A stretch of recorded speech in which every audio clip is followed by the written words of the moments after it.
Alors, qu'avez-vous parlé aux députés, aux élus provinciaux aujourd'hui? Les élus provinciaux, nous leur avons montré notre vision par rapport au pays et par rapport à la province. Et nous leur avons montré leur intérêt dans notre vision et l'intérêt aussi de la population, surtout spécialement celle de la jeunesse de nos Kivu.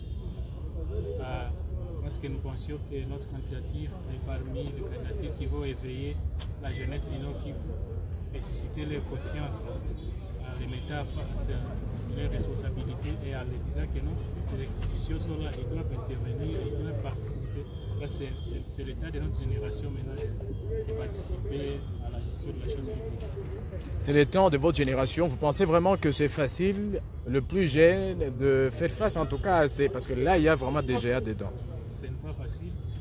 Et comme la province de Nord Kivu et la ville de Goma en particulier, nous sommes habitués aux lites.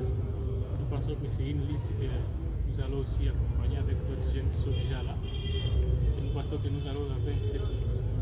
Au-delà de la jeunesse, pourquoi vous voterez-vous? Au-delà de la jeunesse, on nous voterait nous parce que nous sommes d'abord déterminés. Et nous avons la peine de voir tout ce qui se passe dans notre pays et dans notre province en particulier.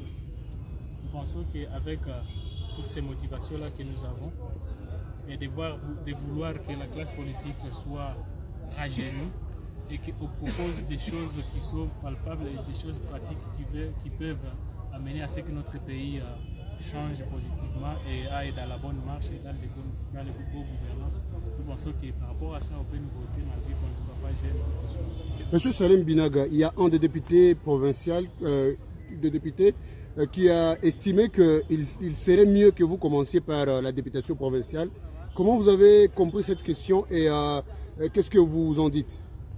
Par rapport à sa question de commencer à être député provincial pour postuler ensuite comme sénateur, nous avons pensé que ce n'était pas important vu que nous ne soutenons pas l'idée de voir des cumuls de fonctions. Par exemple, quelqu'un qui postule comme gouverneur, il postule comme député provincial, député national, il postule comme sénateur. Tout ça, ce sont des antivaleurs que nous devons abolir. C'est pourquoi nous lui avons dit qu'en tout cas, nous ne soutenons pas cette idée. Nous voulons y aller, sachant ce que nous allons faire et encourageant des jeunes qui sont derrière nous pour que cette République puisse retourner dans la bonne voie. Il pense que vous êtes immature de manière politique au travers de sa question. Mais vous en dites quoi, vous? Par là de l'immaturité politique, je ne pense pas que c'est cette question qui peut déterminer si on est immature politique ou si on serait immature. Chacun de nous a déjà été. Quand vous parlez de la maturité, il y a une évolution.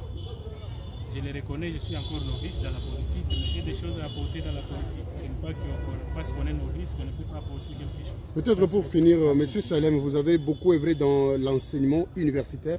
Une fois au Sénat, que ferez-vous pour les gens qui sont à l'université, surtout les étudiants? Pour les gens qui sont à l'université, nous allons d'abord les encourager comme ils sont en train de se mettre au travail et pouvoir l'avenir de notre pays. Il y a un point sur lequel nous avons dit que nous allons travailler. Ce point-là, c'est celui d'appuyer des initiatives de développement. Et la plupart de ces initiatives, ce sont des jeunes qu'il les faut. Quand je parle de jeunes, dans les jeunes, il y a beaucoup d'étudiants qui sont là. Ils ont de créer des entreprises. Ce sont des initiatives qui sont pour le développement du pays. Si le Sénat s'est penché à ces points-là et commence à appuyer ces initiatives, je pense que le pays peut démarrer et décoller. Nous n'allons plus dépendre des étrangers pour que notre pays puisse avoir quelque chose. Merci beaucoup.